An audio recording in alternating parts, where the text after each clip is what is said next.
Good morning, কেমন আছো সবাই? আশা করি খুব ভালো আছো, আর আমিও খুব ভালো আছি। আজ হচ্ছে 30শে মে, শনিবার। বাজে হচ্ছে সকাল 8:30টার মতন। জানো তো, কথাই বলে না যে মাঝে মাঝে কিছু করতে ইচ্ছে না করলেও ইচ্ছের বিরুদ্ধে গিয়ে করতে হয়। তেমন আজকে আমার সঙ্গে এরকমটাই ঘটেছে। আজকে আমার সকাল থেকেই, বিশ্বাস করবো না, কিচ্ছু ভালো লাগছিল না, কিছু করতেই ইচ্ছে করছিল না। আসলে আমার মনটাও ভালো ছিল না। আমার মনে হয় মন না ভালো থাকলে হয়তো কিছু করতেও ভালো লাগে না, মানে শরীরটাও ভালো লাগে না।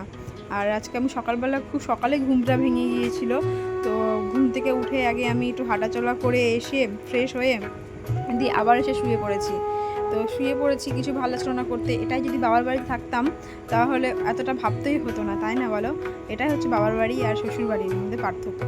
বাবার বাড়িতে সারাক্ষণ শুয়ে থাকলেও কেউ কিছু বলার নাই, আর এখানটাতে 5 মিনিট লেট হয়ে গেলেই কত কথা। তো যাই হোক, উঠে পড়লাম ঘুম থেকে। মেয়েও উঠে গেছে ঘুম থেকে, বারবার করে বলছে মা উঠো উঠো, খিদে পেয়েছে। তো নিজের জন্য না হলেও মেয়ের জন্য তো উঠতেই হবে, তাই না? আর ঘুম থেকে উঠেই দেখো ও আমাকে জড়িয়ে ধরে ঘুমিয়ে গেছে আবার। আর এই দিনগুলো তো আর ফিরে পাবো না ওর সাথে।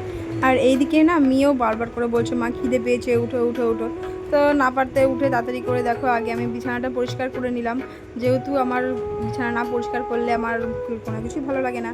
যতই শরীর খারাপ থাকুক না কেন, যতই কাজ হোক না কেন, আগে আমার ঘর পরিষ্কার করা দরকার, তারপরে আমি কোনো কিছু করি। তো ওই জন্যই আমি আগে ঘরটা পরিষ্কার করে নিয়েছি, করে নিয়ে তারপরে অন্য কাজ করব।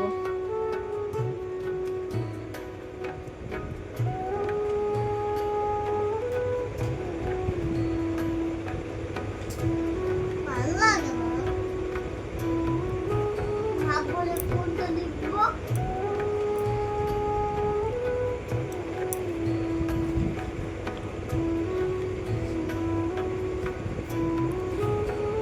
আর এইদিকে দেখো আমার ঘরটা পরিষ্কার করা হয়ে গেছে, বিছানা গুছানো হয়ে গেছে, ঝাড় দেওয়া হয়ে গেছে।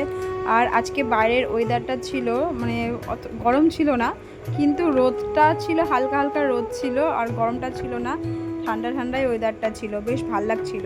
আর বাইরে তাকালেই তো শুধু সবুজ সবুজ সবুজ, শুধু গাছপালা। গ্রামে থাকেন না, এটাই একটা আলাদা একটা বেনিফিট, তাই না? চোখ পুরো মানে এত ভালো লাগে, চোখ ভালো হয়ে যায় এসব দেখে। আর আকাশটাও কত সুন্দর হয়েছে। তো আজকে এই পর্যন্তই, দেখা হবে পরে অন্য একটি ভিডিওতে।